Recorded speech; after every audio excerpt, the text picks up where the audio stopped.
Well, hey, I am Dr. Kristen Guillory, and I am an aunt, a speaker, a speaker coach. I love to travel, and I'm actually recording this in Crete, Greece.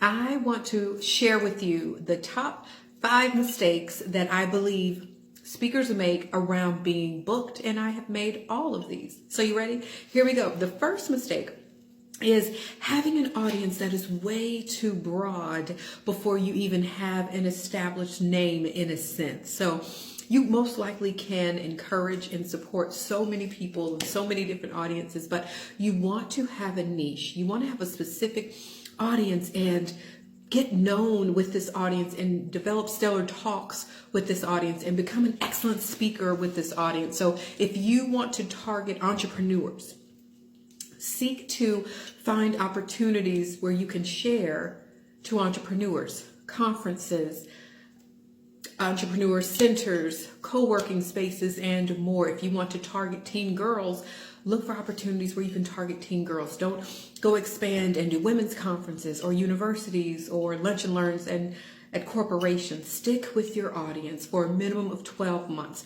The second mistake is making the interest call or interest conversation all about you. So someone has found you or you're networking and they said, oh, wow, we would love to bring you in, and you make the conversation all about you.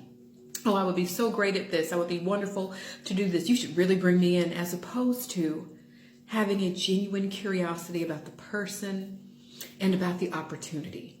Third mistake is not following up. You send an email to an organization that you would really like to help.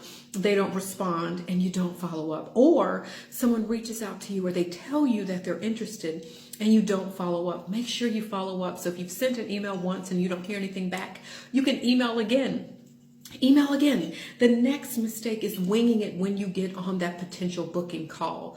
Having no notes, having no questions, not being prepared to talk about your fee. Oh, and bonus, don't ever ask what their budget is. Don't ever ask what's your budget. That's just disrespectful. Ever.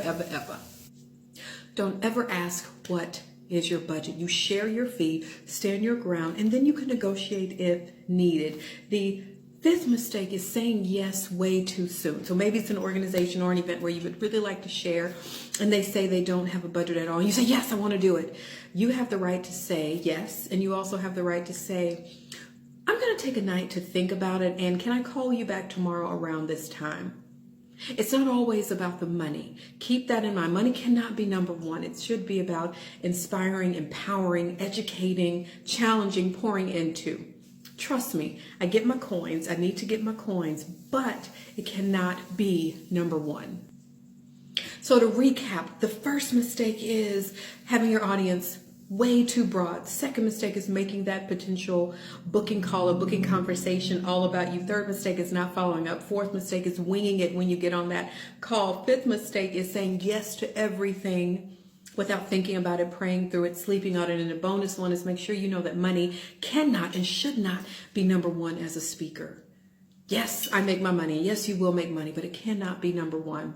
And if I can support you in any way through speaker coaching and more, I would be so happy to support you. My speaker clients have experienced amazing successes over the last year, from increasing their fees by 10 times to hosting international retreats to being a part of national tours to creating their own tours. I myself have been a speaker for the last 12 years. I've spoken for Fortune 50 companies, universities, I've spoken at events in Colombia, nonprofits, and so much more. So remember, if you are a speaker, strive to not make these mistakes and strive to make sure that your talk is stellar and that you are excellent at what you do and you honor your audience, you honor your gift, and don't you ever wing it. Don't you ever wing it. Deuces.